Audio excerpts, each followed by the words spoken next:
Hello, folks, and welcome to today's episode of the Hospitable Hosts podcast. We have a special edition for you today. We have our very own CEO and founder, Pierre-Camille Hamana, hosting today's episode, speaking with Derrick from Cleanster, the co-founder and CFO of Cleanster.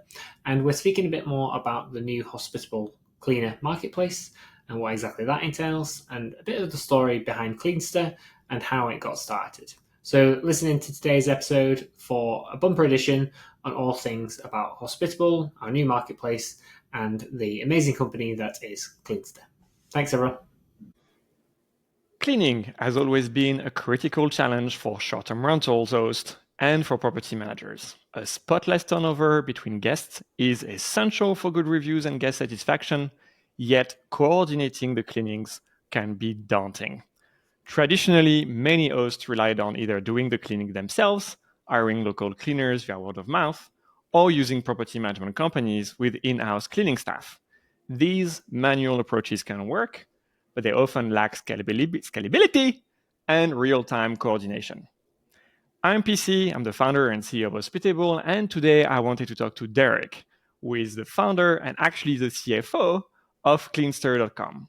This comes on the eve of our largest launch ever, which is Hospitable Marketplace, starting with cleaning services and starting with Cleanster as what we are going to call a supply partner. It's a great company that we've been working with, and I'm sure after our town hall, we have a lot of questions about Cleanster, and that's a great opportunity to be answering them directly with one of its co-founders. Derrick, pleasure to have you. Thank you, PC, for having me. So we're going to do a first 10-minute teaser on the podcast because I want to talk about everything. I want to talk about the company. I want to talk how you end up being in cleaning management for short-term rentals. Did you go to short-term rental school, and which one was it? You have been running a software business that is also a marketplace. I'm very curious about that, as I'm sure a lot of our users are curious about, for example, your sourcing cleaners, your launching markets, or what's your approach to quality? And then there is something really special that we're going to be launching, which is that you actually have been building a way for a property management software like Hospitable to be integrating your marketplace within their own product. There has to be some kind of strategy behind it, some grand scheme. And understanding what are the requirements, what are kind of the expectations in the ongoing partnership. So, but before that, I know nothing about Cleanster. What should I know about Cleanster after listening to this podcast? Yeah, Cleanster is a marketplace that connects professional cleaners with hosts and property managers. Our primary focus is to automate the quality control services, availability of cleaners, and ease of payment to cleaners. So Cleanster is basically like the Uber model, but for cleaning services, primarily focusing on the most important part of Uber and the other part where you want the same cleaners to be also respected. So that's the difference. Cleanster runs like Uber, but you can have your favorite cleaner come in every time. You don't need to change them every time. As in, it is Uber that I click a button and there will be a cleaner at my place within 3 hours? Is that the idea? Yeah. So it's a long waiting time for Uber, but actually that's extremely fast for a new cleaning after a checkout. 100%. So we wanted to be the Uber model for cleaning. No other platform has been able to do that except Cleanster. And what we focus on is speed and making sure that happens, especially when we have more than 300 cleaners in a specific location. So it always comes with the supply constraints as well. So we are very particular when we launch in every city. Yeah. So you have actually two parts of your business. You have a software application and you have a marketplace as well. And obviously they talk with one another for now, only to one another. That's the only way you get to access the marketplace. But so if I have my own cleaner, can I use Cleanster, or can I only use Cleanster when I actually want to recruit a new cleaner? Yeah, you can use Cleanster for your own cleaners. Basically, when you are registering, and that's where people get it wrong, is you have to choose SaaS model in the check mark instead of marketplace. If you choose marketplace, you can still invite your cleaners, but you'll be forced to pay them on the platform. However, on a SaaS model, you're not forcing the cleaners to be paid on the platform. You just pay us $2.99 per unit per month, and that's it. So that's a monthly subscription for the ability to be paying out cleaners, relying on the integration with a software like Hospitable to know when cleaning needs to be done. Exactly. Why would I want to use another application to basically manage the cleaner side of things? Like, I have a piece of paper and my cleaner is trained on everything, so they go to the checklist, and I trust them. Yeah, so you're right about that. 100%. You would not want to change, and we don't expect you to change, but we are trying to digitize what you're doing to scale. Imagine you're on a plane moving from LA to Denver, and you have a cleaning in progress. If you want the paperwork to work for you with your cleaners, it's great, but that means you also have to be physically be there. So the point is that scalability becomes a constraint in this business. If you go the old model, you always have to look for cleaners in each location where you don't even have any experience in that city or anything like that. So that's when you depend on local platforms like Cleanster, who has vetted, background checked, and handled all the nuances of the cleaning industry, and just plug and play. And that's really the core idea, to automate and also have professional workforce as a click of a button. And I think we're going to go back later on your particular approach with quality and recruiting cleaners a little bit later. Yeah. Think about the fact, so why would I go with you to go for a marketplace when I'm just getting started? I don't know any host, and I'm actually going to be hosting remotely. So I live in New York, and basically I'm hosting in Nashville, Tennessee. So why would I go with you as a marketplace? Because I've heard about these other guys. What makes you special on the marketplace side of things? Well, what makes us special is, first of all, we focus, or we are obsessed with the cleaner side of the business. So the reason why people come to Cleanster is because they have a need to find cleaners and automate their cleaning. The other partners wants you to bid, look at all the CVs, and this is an actionable item business. You cannot look at someone's professional background or their bid to determine their quality of work. These type of businesses or blue collar job requires you to be able to come into the unit and execute based on a checklist provided and actually provide that. But if given the price determination on budgets and whatnot, imagine if you have, let's say, a booking in December, and the other platform gave you a cleaner who is going to charge you $100, and you charged your guests $150 just to make sure you have some coverage on your maintenance and whatnot. And then come at the end of the December or the November, your cleaner comes in and says, I want a raise. You fire the person, and anybody that comes in wants a raise. At Cleanster, if you have charged $100 or you're paying the cleaner $100, it stays $100 until the cleaner doesn't want to do that anymore, or they decide to find another cleaner. The price will still be the same. So you can have predictability in your pricing, and you can have control over your budget. You don't want any surprises. You want that $50 to be set aside for maintenance and other things. Great. But the cleaning has to be still at $100. And that's something that I've seen hosts struggle with our competitors. They go in, one person says 120, other person says 150. And because they are being bombarded with prices, they're just going like, let me just go with any of them. And hiring or recruiting and background check processes is very, very expensive. So what we've actually seen, even with large companies, that's where Cleanster wins a lot, is that now even large companies are shying away from hiring cleaners because of the turnover. With every cleaner will come to your process, you'll be lucky to have the cleaner within 3 months. Usually because of the low barrier of entry, it's also a low barrier to exit. So you'll be focusing on that, and that's going to be a bigger problem for you if you want to scale. So thinking about this as a host, our partners are doing a great job, or our competitors are doing a great job on their side showing you the bid, but would you want to sit down every hour to check how much everybody is charging to pick one? And then when they go, they do a shitty job, and then you come back and look for another one and pick again and do the same cycle. Or you can just go ahead and book the service. A cleaner claims the job, comes and run and do your checklist based on what we've done, everything provided, and you rate them based on their performance and their way of life. And if they are great, they become your favorite. If you don't want them, you notify us. We completely restrict them from the platform. But we always have a standard, and we have a video to prove how the process works. We'll talk through that in our quality or our selection process before the cleaner comes to your unit. And that's different from our competitor. And we also need to talk, for example, about how you incentivize experienced cleaners to actually stay on your platform without actually creating an extra cost, which I think is really interesting. Now, sorry to say, Derrick, people may not have heard about Cleanster just yet, but you're actually a pretty sizable business in your own right. So can you share with us what's your gross booking value, which is basically the total value of cleanings that you do? Mm-hmm.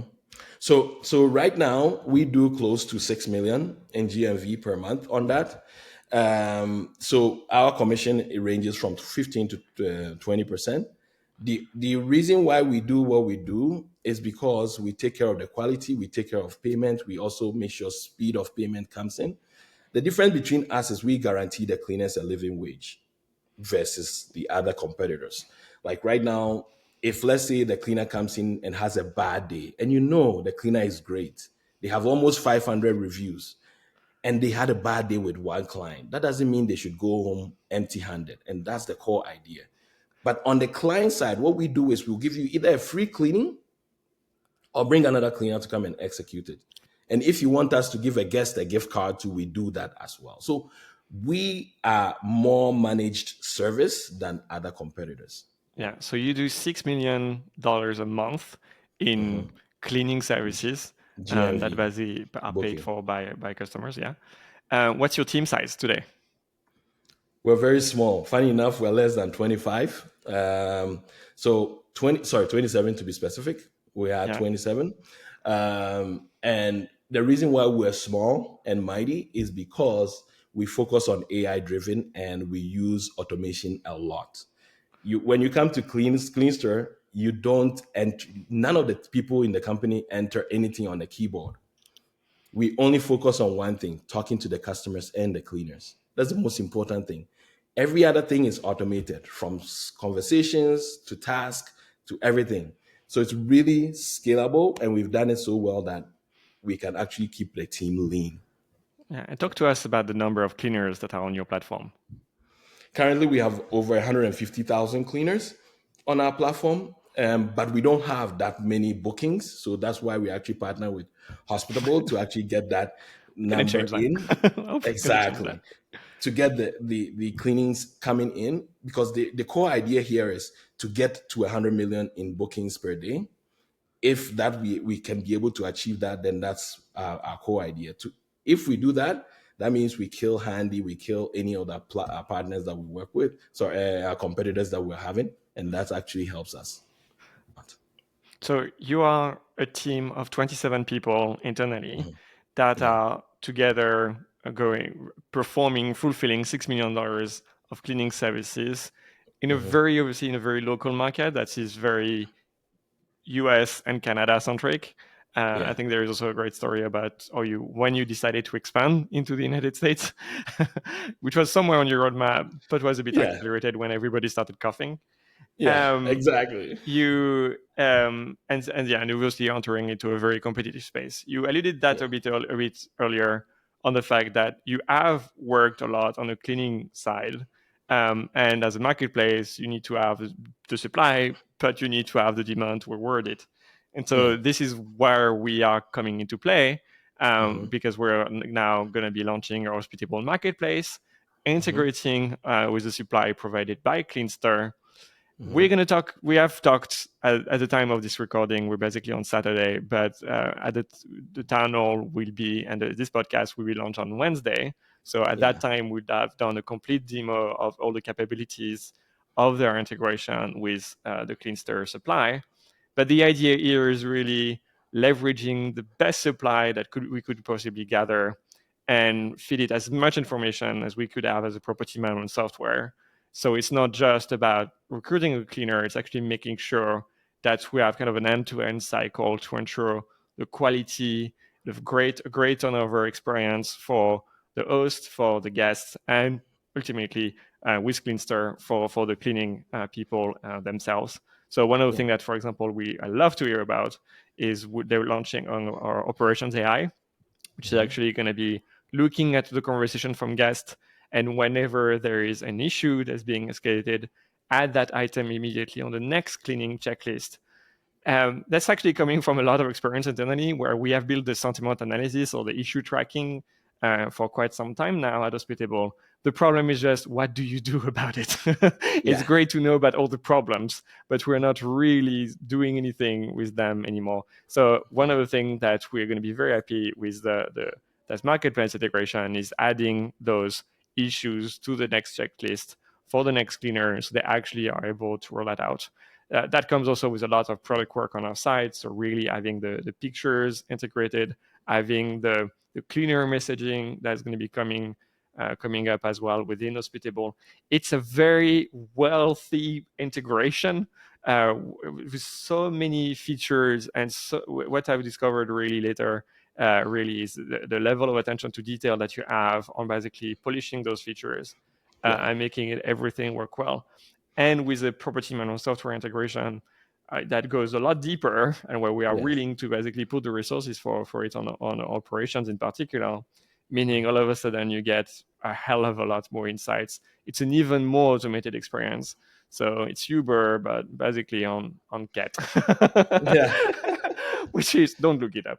But the idea is that it's actually something that's going to be, I think, really interesting to see. I'm really curious to see how that's going to be launched.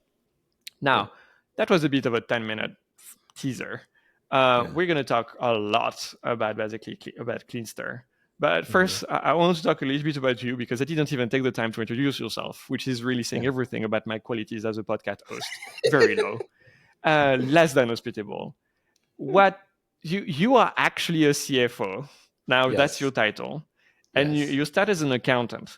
Now, I know that from being an entrepreneur myself, you went there because there is probably a particular story, but it was probably by the time you became an accountant, there were already some indication that you would not be working at Ernst & Young, at Pricewaterhouse, at KPMG, but you probably did it for a while, but there's basically something there. So tell us, why are we even talking right now? What made you an entrepreneur? So I used to be, so what I used to do was, by day, I used to be an accountant, and by night, I used to structure or build architecture on products. So when I started my life, I started originally from Ghana. I was part of the project that I actually built the process for the desalination project in Ghana. It was changing seawater into drinking water. You can look it up. I was the first person to build the whole structure. It was $120 million. And I came to Canada, and then I became the director of finance and operations in a pharmaceutical advertising company. But whilst I was doing that, I was also doing things off the books because I had more time in my hand. I was very fast as an accountant. So I was building software by night and then going to work by day. But the key objective was that if I try other things, it would work. So I built a fintech before. I built a disposable credit card before even Revolt was Revolt. We were called EverZero. I built it, but we couldn't get all the funding. Fintech requires a lot of funding. I did build a Ace Buy, connecting employers and freelancers. That time, Upwork was called Elance, and that was when we came in to become a competitor, but we wanted to be mobile first. And Cleanster actually came out from that.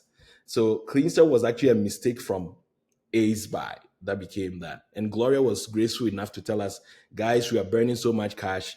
Let's shut it down and focus on Cleanster. And that's when we took on from there. But yeah, my side of the background, I've been an accountant. I did ACCA. I've moved around. I've worked with a lot of US, Canada, UK companies, Africa Channel being one of them, and other players out there. But I more primarily, my heart is always, or my passion has always been into technology and taking things in my own hands and solving problems that are very, very important to solve. So to answer your question, I used to be the product person at Cleanster.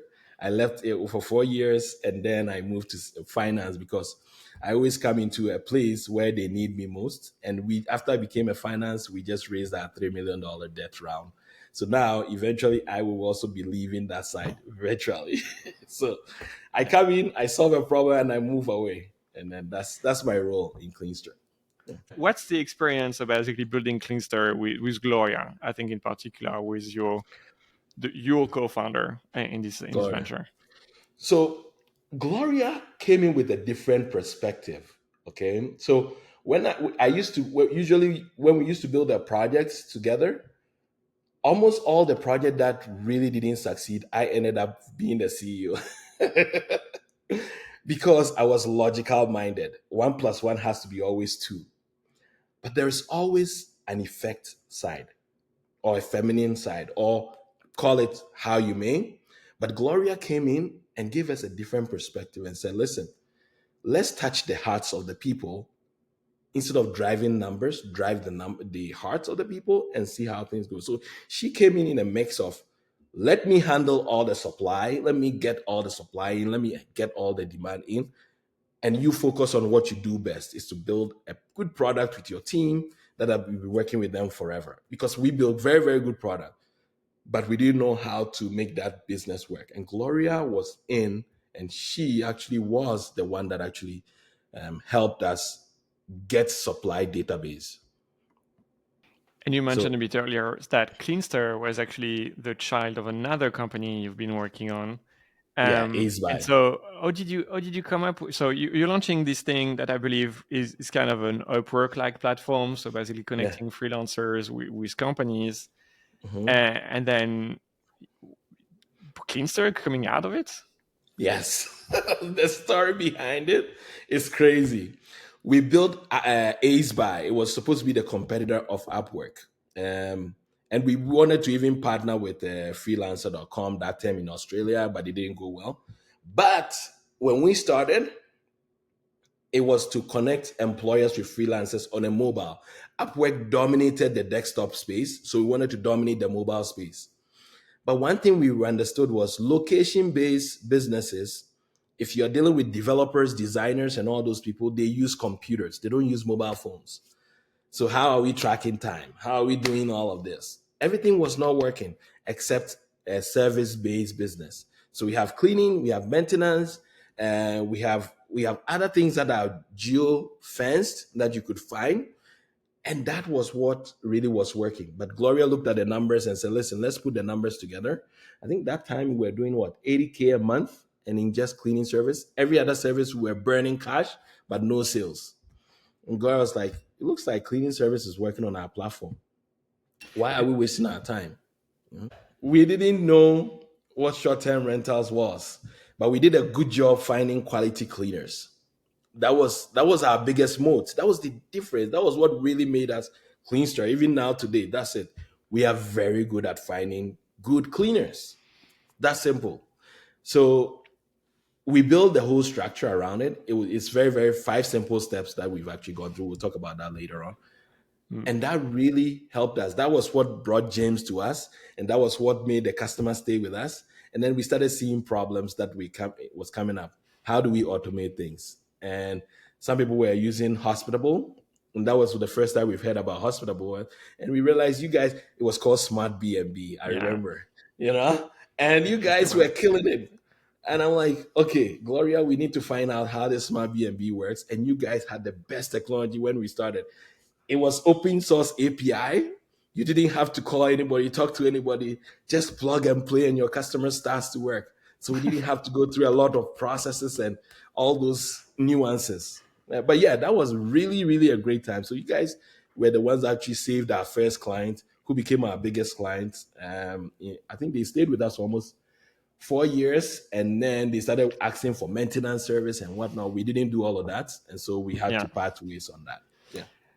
But you are also a host yourself, correct? Yes. So you became a host after all of those ventures. Yeah, I'm loving it. I use Hospitable personally as a host.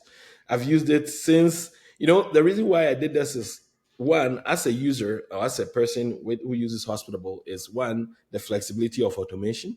That was very, very important. And the scalability of how the price model. Plug and play has been Hospitable's hallmark, the best. And automation and messaging automation has been the best. For people like me who like to work a lot and don't like to read, will not read or don't like to go into and message customers left and right. I don't have the time or energy, and I fly a lot. So sitting down and doing this, Hospitable has helped me. If they ask some questions, like what's the Wi-Fi password, I already have the trigger. It will just give it to them right away. I do nothing, and the clients are actually happy that when they ask questions, I actually get answers real quickly. Now, I want to talk back about the product because I remember distinctly having a demo with you. I think it was a few months ago, and it was definitely about a conversation about what we're launching this week, which is this Hospitable Marketplace with a supply partner that we contemplated would be you. And I thought I was pitching you the idea of the integration, but you pitched me something different, which was the full-fledged product of the integration that was actually already on, like, a few weeks away from actually existing.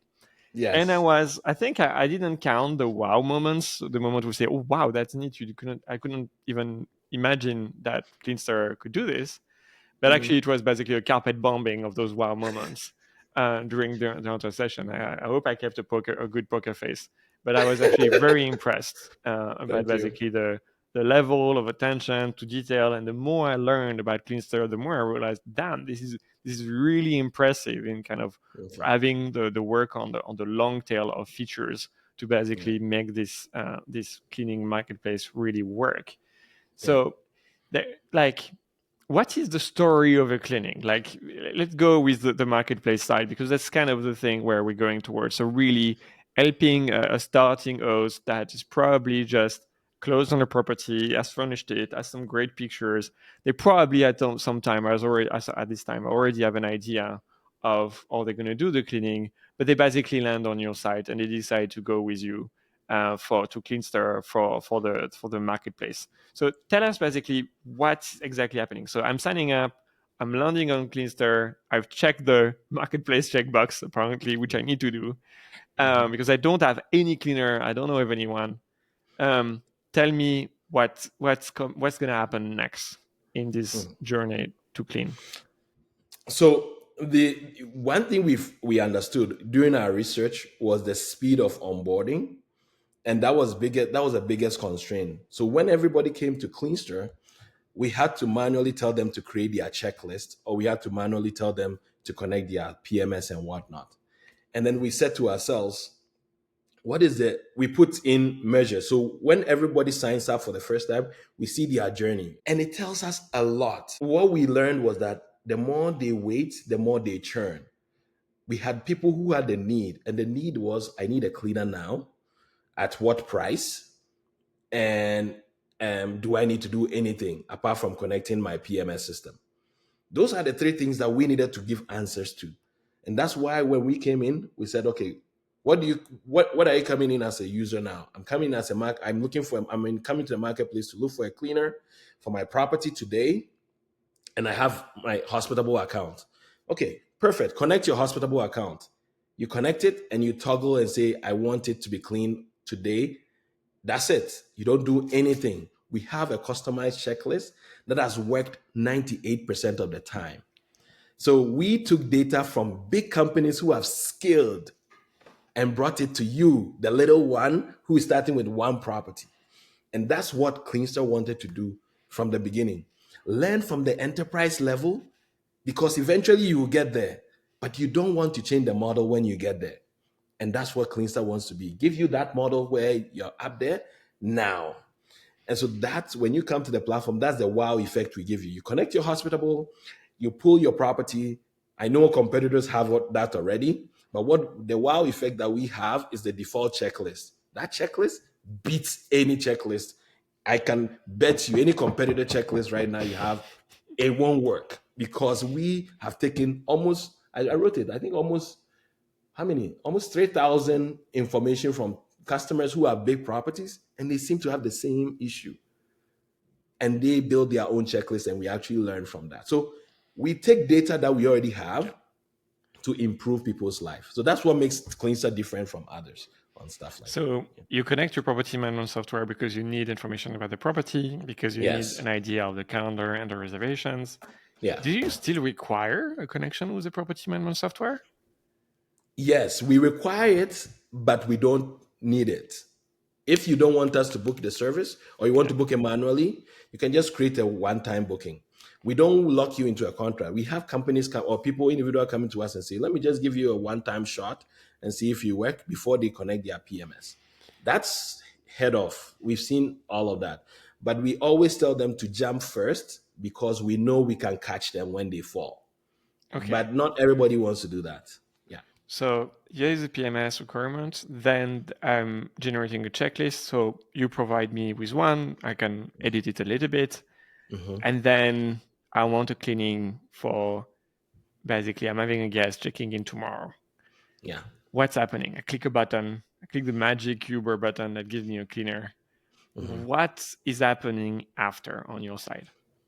So the next step is we send messages to the cleaner, prepping the cleaner. So the cleaner gets a notification of the project cost, what the project entails, what tag has been assigned to the project. So if it's a tag of deep cleaning, make ready cleaning or whatnot, everything is different. And if it's an Airbnb cleaning, we put the tag.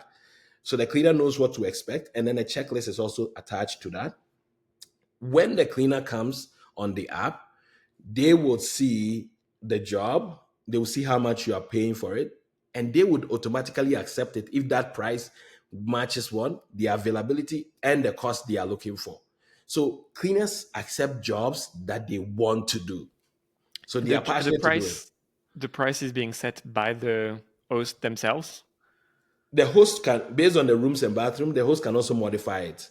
If, let's say, Cleanster will give you a recommended hours or recommended price, but the host can also modify it and say, listen, I know you are saying 3 hours will be $90 or $100, but I can only afford 85. Okay, so I put 85. There is a cleaner who would want to do it at 85 who has gone through Cleanster's process. So that's how the strategy of Cleanster is. We go out and find the person who can suit your needs at the price that you're looking for and lock them into a signed contract or lock them into your job. If you connect your PMS, they become your primary cleaner until you remove them. Okay. So that's what we do. Yeah. And then the next step is the day of cleaning. When the cleaner taps on my way, you start to see them on the map, just like you see your Uber driver. When they arrive, they have to be 100 meters on the location before they can tap arrive. If they are not, it cannot be. I forgot to add one more thing. If it's a company that is running the cleaning, they have something called the co-cleaners, which is a trademark that we're working on. So they can bring their co-cleaners to the job, and the primary cleaner will be the only one seeing the value or the amount. The co-cleaners will just come in and execute the task based on the job assigned. So that is done. When they get on the property, they tap arrive. The first thing they do is they take a photo of the door. Because we've had cases where cleaners went to clean a different unit.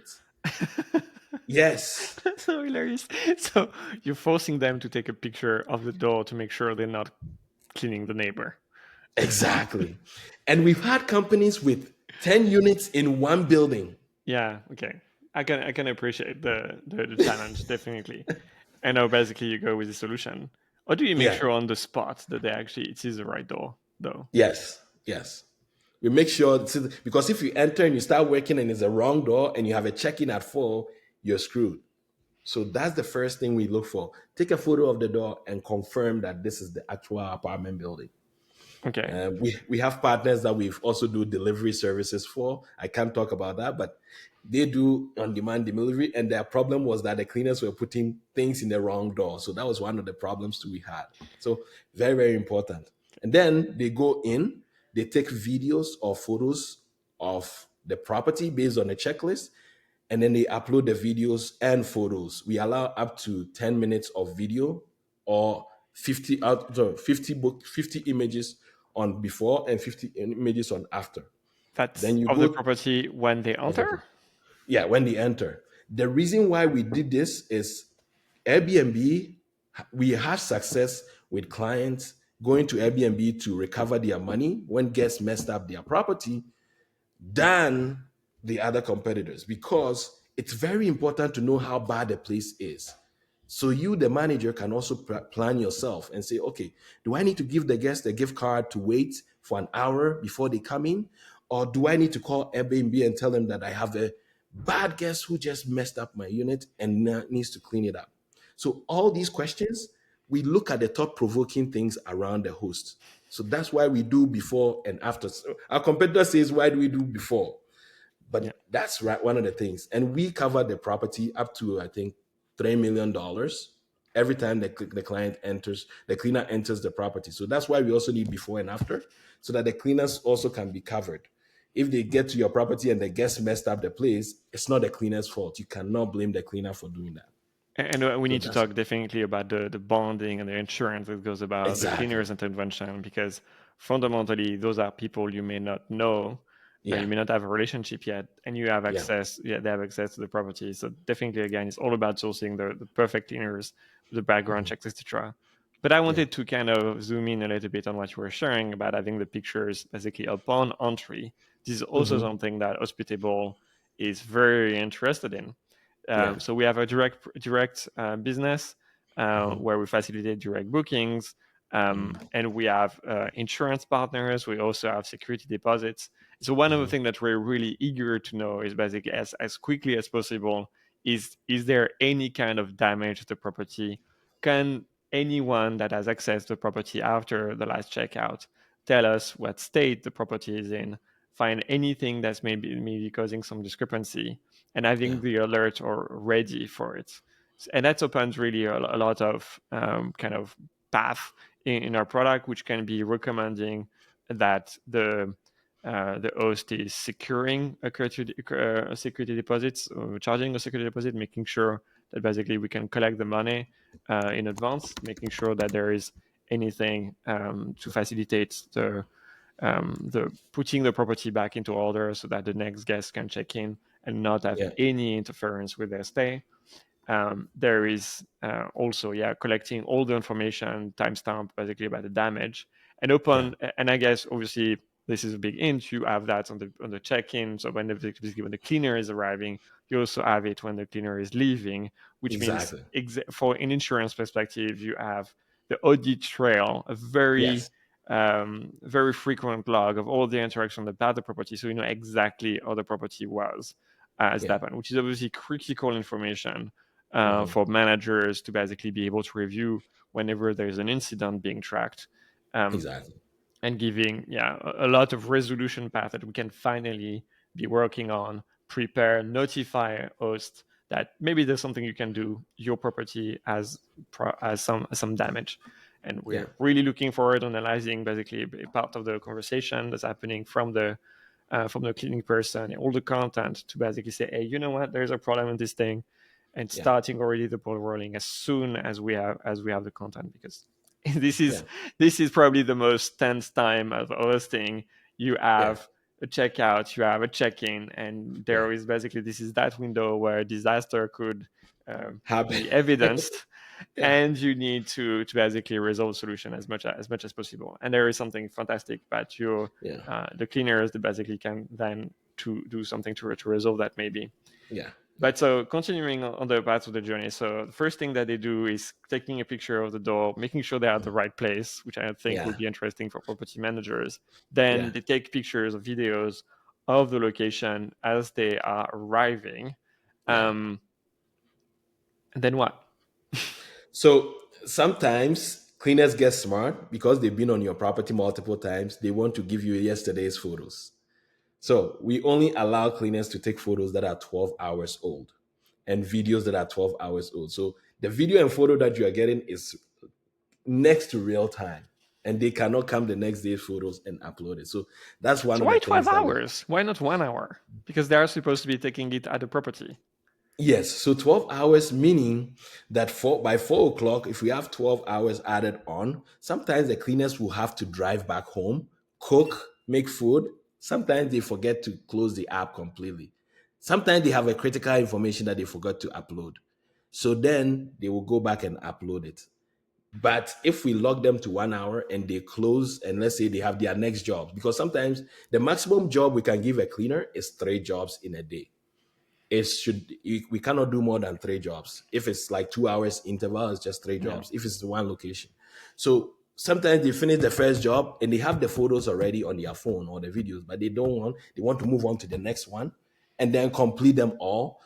It might take some time to close that. So we just want to have the 6 hours times 2. That's what we've done. So we want to just do 6 hours times 2. So from the time of taking the photos to the time of closing, all those photos has to be uploaded before 8 p.m. Yeah. Before 8 p.m. Yeah. Then they can start the cleaning? I mean, How do they know? So I've recruited this stranger from the internet. How do they know where the vacuum cleaner even is located? How do they know the picture of the property, what I'm expecting to have at this point? Great point.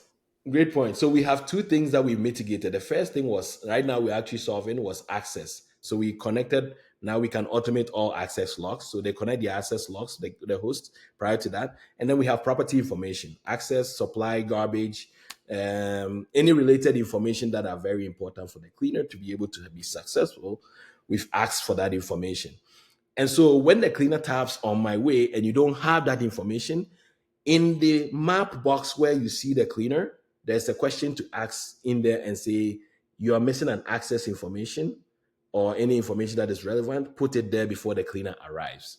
And so we actually help or tell the host where that happens. And we actually copied it from Uber, because sometimes the driver will get there and you have some important message for them to actually work on that. So those are the things that we added as a note on that side. So yeah, it also helps if you don't put your information, but then we'll notify you by text, by push notification, and also on the map, so that you can put the access information. I skipped that part, but just so you know, we always ask for that prior to the cleaning.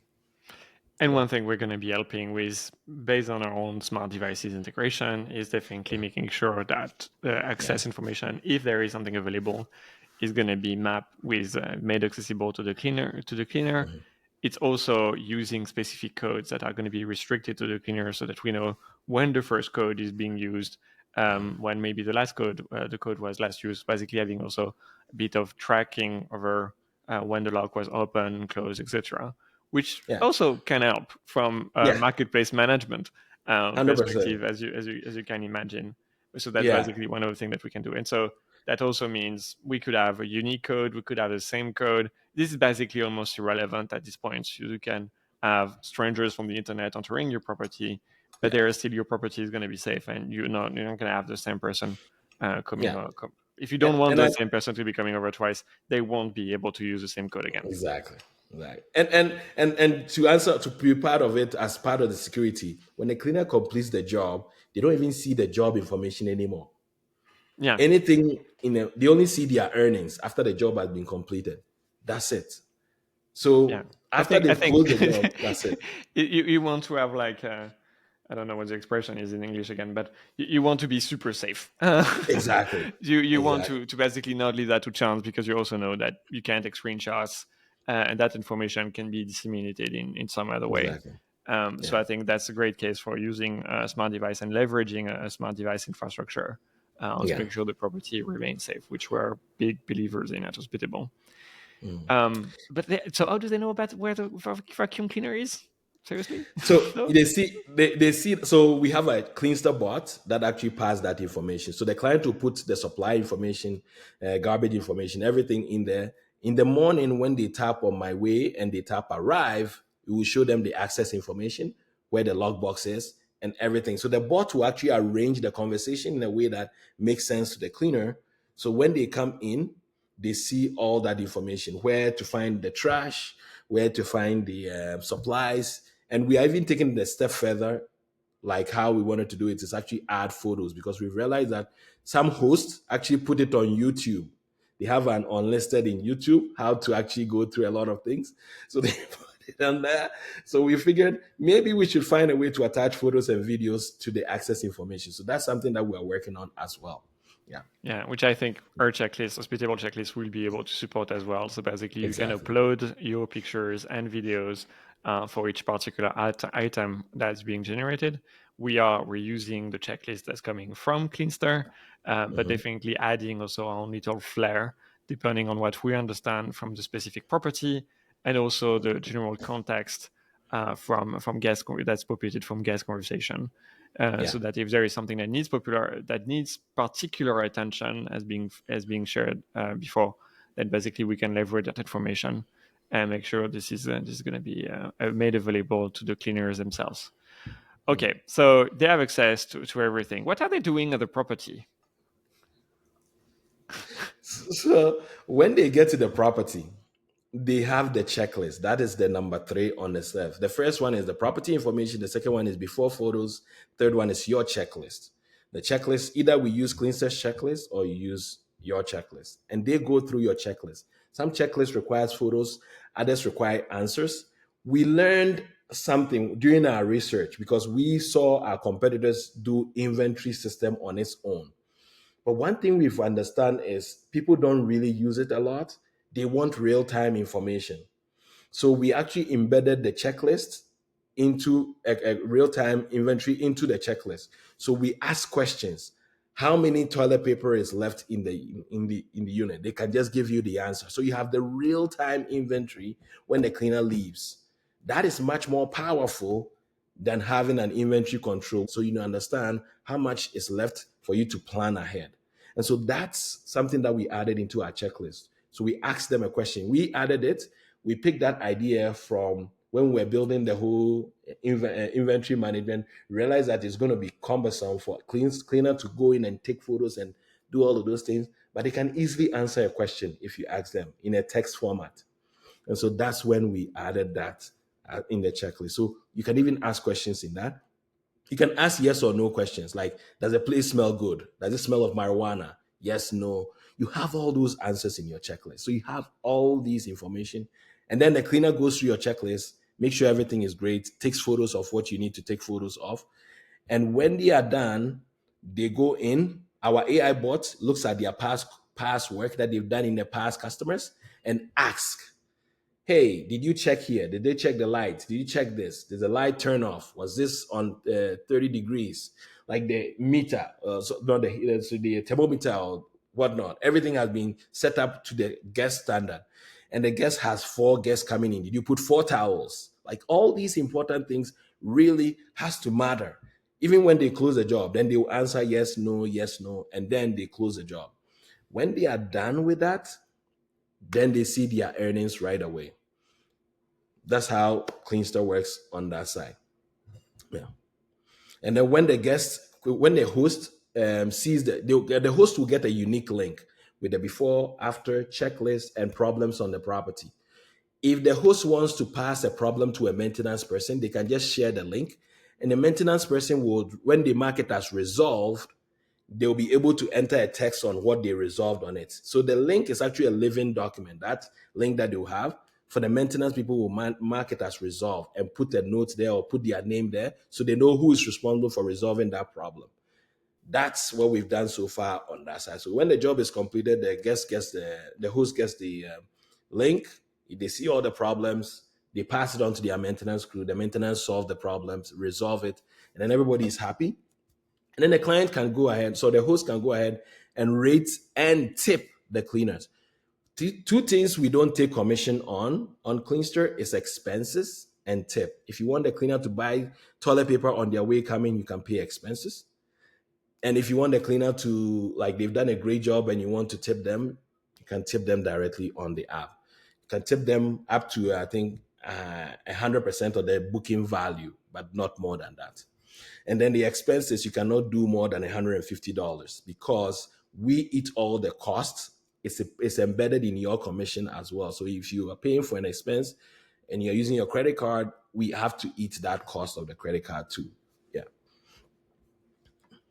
So it turns out I'm actually a great cleaner myself. No joke. I was actually cleaning my entire place before because this is a podcast recording. There is a video. You may be hearing us from Spotify, but others may have the benefit, not so much, of actually seeing us on camera.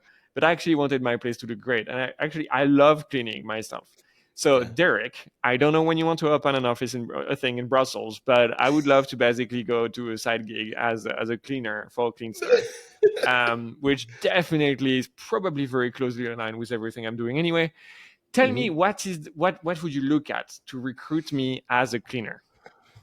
So I think we have 5 steps. I think we bogged it down to 5 steps, and everything is automated. What I'm saying is not just when a person comes on the platform, they have to have at least minimum 1.5 years to 2 years experience. So the first as a cleaner, filter, but I've done plenty of experience. I have 39 years of cleaning stuff. Amazing. Then the next step is you should give us references of clients you served for the last 6 months, up to 3. Okay, that's going to be a lot more complicated. Yeah. Then the third thing is to go through something called the virtual assessment. We have a video that we actually show the cleaning, how to clean the Cleanster way. So even if I'll share that with you in a Slack, if you have that, I'll share that with you. And you see, we have, I think, 10 steps of how to present the Cleanster way in the unit. And we show you, we know you're already a good cleaner, but we want you to be a perfect Cleanster cleaner, which is completely different from just being a great cleaner.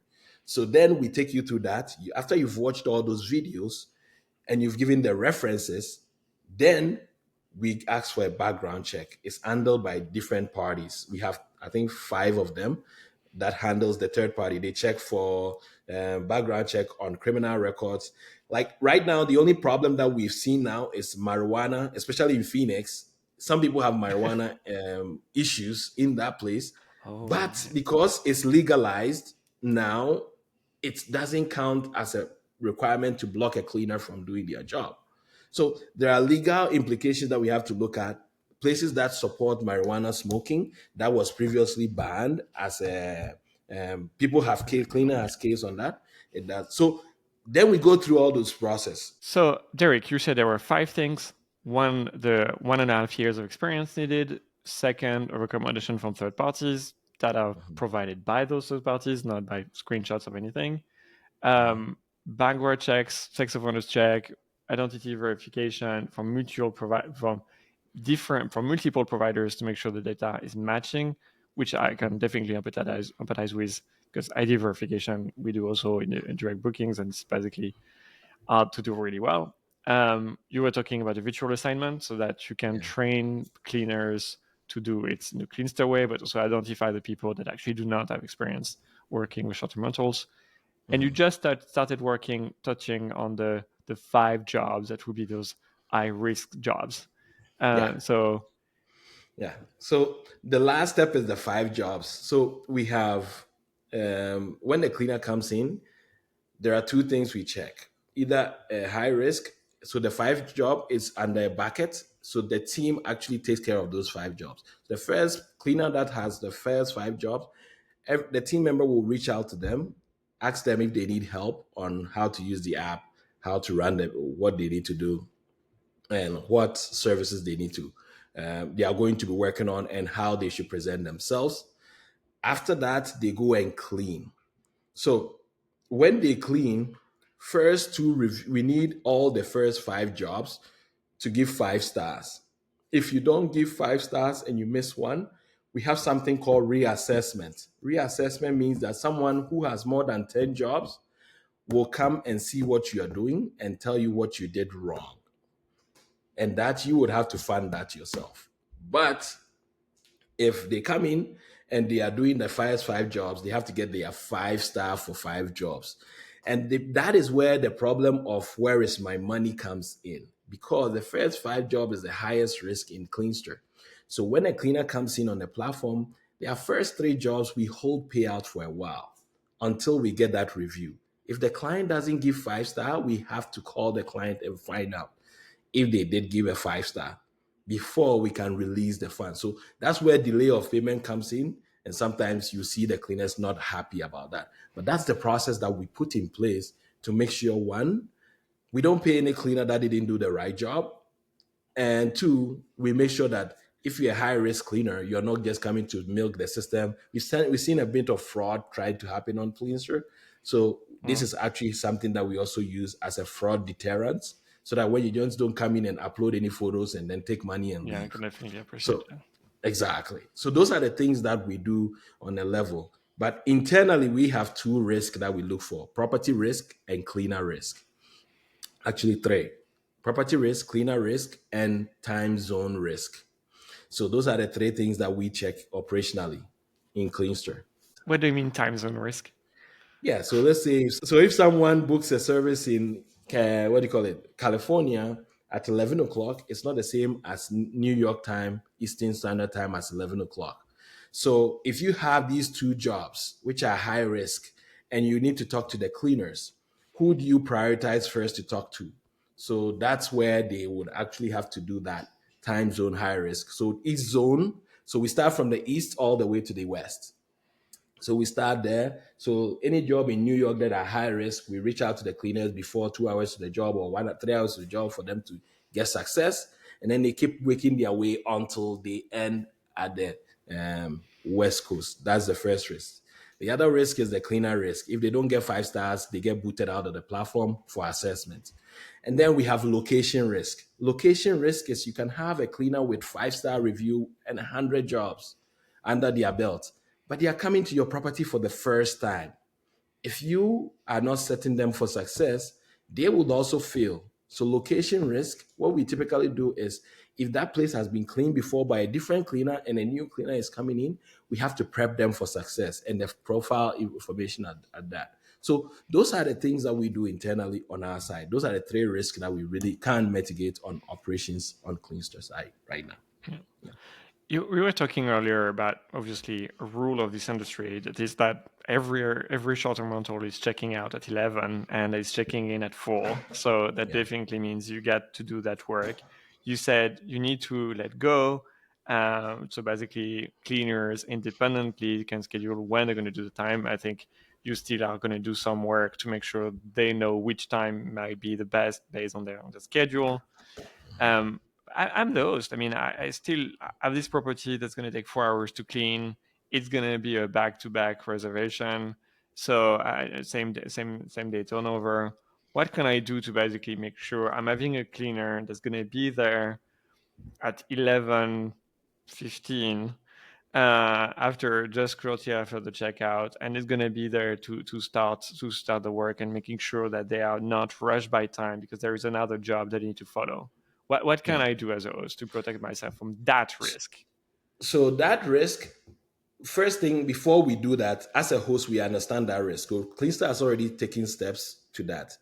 The first is in the Cleanster app, there's a Cleanster bot that will ask the cleaner their ETA until they give a time that they are going to arrive. So you, the host, know what time they are going to arrive right away. Even though there is a map, sometimes the cleaner will not be moving from the map location, but they will give you a reason. Maybe I'm getting gas or I'm doing something. Then there is the place where the host, the cleaner, the job is supposed to be done in the same day. Okay, so same day cleanings come as a priority first. We target as a same day, so the cleaner shows up and do that first. And if there's one that it requires you to be there for the whole day, we typically ask the cleaner to do that, and they will get only one job for that day. That's why we limit it. If it's a 2-hour job, we know you can do about 3 jobs before, and the distance are less than 15 minutes. You can do 3 jobs before the check-in time. So that's easy. So if a host has less than a job that is 1 hour or 1.5 hours or 2 hours, it's really not a big problem if it's not crunching the time till 1 o'clock or something like that. So that's how we've modeled it on our side. So it's not a problem of paying more. It's not a thing that basically I can just pay more so I can guarantee that someone will be showing up. Yeah. So it's not a problem of that, because before you chose that cleaner or assign that cleaner, remember that she also has other prior customers on their list that they are working on. You are not the cleaner's only customer. However, if there's a sense of urgency, and the cleaner, like for example, the cleaner is driving and has a car accident or something that happens, Cleanster has something called Boost. Okay. So when that happens and the cleaner notifies us that they can't come and execute the job, We have something called the cool backup at the back office that will trigger and move on to the next backup that we already had on staff or very, very close by. Then the second thing is going to be boosted. So let's say the job was for $100 and let's say the client is paying $115 or whatnot. We will boost the whole $115 and give it to the cleaner. So that's you remove completely your own commission. Yes. And doing everything you can to make sure that this job is going to be fulfilled. Exactly. Which means accountability ends with Yeah. you in case Yeah. there is any kind of issue. I think I mentioned that as well, but like, is there things to basically build the trust that without necessarily like moving the money? Like, do you do the first cleaning is free? Do you do like refunds if you have less than 5 stars? Do you do, I mean, is it a profitable business anyway at this point? When you have, but say, yeah, tell us about the scenarios where Cleanster as a company is actually taking accountability for mistakes of the cleaners that are on its platform. So we do have ways. We also took the model of insurance companies and also made it internally for Cleanster. The first model is the host cannot profit from a mistake of a cleaner. We either come and re-clean or you send us evidence of the guest refund and we will refund the cleaning for you as well. So that is what we can control, because in this line of business, if you're looking into it, the only thing we can control is if the job has evidence that it wasn't done right and your guest wasn't happy, so you're refunding the guest, you should also not pay for the cleaning as well. So that's very, very standard. And if you make that request, we can do two things. We can either come and re-clean, or we give you the Cleanster cash upon your next cleaning. So we actually credit you for your next cleaning.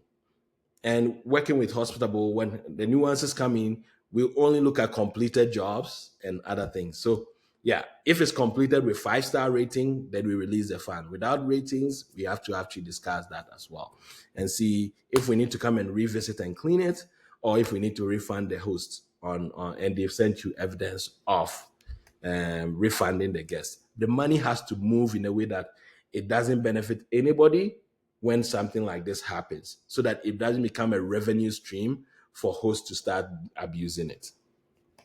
Which I think would mean it's such a critical part. I mean, even when you talk about the fact that there is a guest refunded, there is also this kind of asymmetry about the reservation that may be orders of magnitude more than the cleaning that is occurring. So I think it's very important that you're taking very meaningful steps, obviously, at that time, because this is definitely everyone's worst situation. Exactly. Yeah. Okay. There is something that we've been talking about internally as well ahead of the launch. Is this actually fixing the opportunity to answer for a property manager any inventory, any portfolio, any client that's coming their way? And we know that it's actually something very local. Like, you want to have a property management company, but because you have this team, you can actually take into that market. You know where the cleaners are located. You know what kind of the range of the cleanings they can do. And otherwise, you're kind of driving literally bit too much inefficiency into this system where you're going to spend a lot of time in traffic rather than actually spending some time cleaning. And that's where some logistically it's becoming a nightmare. But with the marketplace integration, where you can have a supply partner, you can actually expand an hour away from your place. You can go to that next city where you're having a client, and you know you can do the things that basically you would do anyway, which is going to be a little bit of revenue management, a little bit of guest messaging, all the things that basically go with a normal property management business. But at least you are able to have boots on the ground, to have a cleaner to be servicing that particular cleaning. You may decide to take that shot, and then maybe you can continue building the relationship with those cleaners, because turns out nobody in this business started with people that they could trust. It's actually building over time and time again. But what's fundamentally underpinning all this is basically all the systems, the trainings, the content, the knowledge, to basically make sure that you are able to respond to anything that comes up. And oh boy, is there going to be something coming up in this industry? You will basically be able to adapt and adjust pretty fast. Yeah. Okay. There's going to be a lot of questions to be talking about. So we're probably going to have a V2 for all those kind of things, and maybe a bit of an update about the update on the marketplace. I want to talk about two things now, which is actually you've been talking about the supply side now, but now there's also the demand side. So you're working on a marketplace, you're sourcing the cleaners, you recruit and you vet them. One thing you said also is that you need to have almost a critical mass of cleaners to be opening a market. You need to have those 300 so that actually you can service with enough heads up, enough time to basically make sure that you can offer a service to host. But what about the host? Like, where do they come from? And we've been talking about that repeatedly. Like, you integrate with a property management software. You also have an integration with Airbnb through Hospitable that allows self-starting hosts without a PMS to actually connect with Cleanster. But you've been integrating with those property management software. And one of the things that actually I'm very curious about, because it's one of the campaigns that we're running with people in the industry, is discovering that actually every time that you have to do something with interacting with the property management software, many, definitely not us, are actually asking for a pay cut, for part of the for their cut, for kickbacks, for any kind of money. So whenever you would purchase, so let's say, using a property management software other than Hospitable, you have a manager that's buying a cleaning from your platform, and then actually you have to pay the cleaner, you have to pay your own corporate expenses, but actually you have to pay the property management software that originated that user. So is that true? Is it just Pierre-Camille going rogue? It's 100% true. Yeah. So you actually pay money to property management software? Yes. Like real money. Real cash? I don't know. Like, I was thinking that maybe that's some Cleanster cash and you give them credit for the next cleaning. But no, actually you give them, you pay them bank transfers or credit card payments so that what exactly? What's the counterparty to this transaction? The problem that I had, we actually ended up terminating a contract between ourselves and a property management software because it didn't make sense. One thing that I've seen on property management software doing this is that they think it helps their bottom line, but it actually hurts them to get to scale, because it's not just only advertising and booths that give you partners. Your providers or service providers, if you remove the friction of fees, they will recommend you more because it doesn't also affect their bottom line. So that very, very important on our side at Cleanster. When we started, we had a few property management software that came to us and say, you got to pay us this setup fee, software fee. And I'm like, listen, eventually you will need me more than I will need you. So why am I going to be paying you so much money if I don't need you? Who needs who? That's the best question you should ask. And I know they have a way to manage that partnership agreement. Eventually, if you have so many partners, it's a lot. Administrative expenses become higher. But you also have to be considerate that the person coming to you is coming out of a need for referral. Okay? Yeah. They need a referral.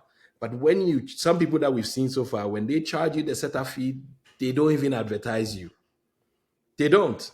They just mention you once and then they say you do the work. So we have to buy the cost of acquiring the customer by paying you a flat fee and also paying a commission and also advertising around you and saying, hey, by the way, if you're using this PMS, Cleanster works with them. Yeah. It becomes very, very expensive to be a partner. And this is where the property management softwares have to understand that it is not just about having a supply database and charging them a fee to just stick around, because eventually if you're not giving them value, guess what? They would boot out of your platform. And eventually all the thousands of partners you have will shrink down to 10. And at this time, the property management software is almost no longer competitive. I mean, exactly. I think to highlight, the PMS industry is basically all about integrations. We are integrators. There is actually, when you think about it, very little that we really do that's proprietary, which is that you integrate with Airbnb, you integrate with Booking, Vrbo, you do your direct booking website, etc. But all of that is is literally through the work of other companies. I mean, we can host our own direct booking website. But the identity verification, we're not an identity verification company. We're not a payment company. We're not a payment processor. So basically, it's all about tying all of this together into a consistent experience. Mm-hmm. And so that's a job at the core. And now you actually are charging the vendors that integrate with you. That seems like insane. I mean, I posted something a few days ago, but it's really like, this is something that you may work if you may go away with if you are actually Apple or Salesforce. It's not exactly quite the case when you are a property management software. The scale is nothing comparable. There is a bit of humility that's needed here. We have no way of delivering Apple size scale. Otherwise, I'm sure we would know about it. And then even those are actually under a lot of scrutiny, and all the kind of fees that, like, for example, the Apple 30% fees are also going under a lot of judicial restraints to basically not even be enforceable anymore. So there is basically a lot of things. So you actually, is this something that came up in relation with our no rev share report, that you basically terminated this relationship with a property management software that shall not be named? Is that of Barcelona? So we when we had that no rev share collaboration with you guys, it brought Gloria, myself, Jay's attention to Cleanster, and said, let's just look at the numbers. Whichever partner that is not really bringing us revenue, we should just terminate the agreement with immediate effect. I don't care how big your business is or how much fundraising you've done. If you're not serving me as a customer, as a person that I'm paying for a service, it's not worth my time. I might decide to go with the one that is servicing me most revenue. So to answer your question, we had to look deeper, and then we terminated a few of the partnership agreements because iCalendar works anyway. Why do I need a PMS connection? Yeah, a PMS integration for those kind of things.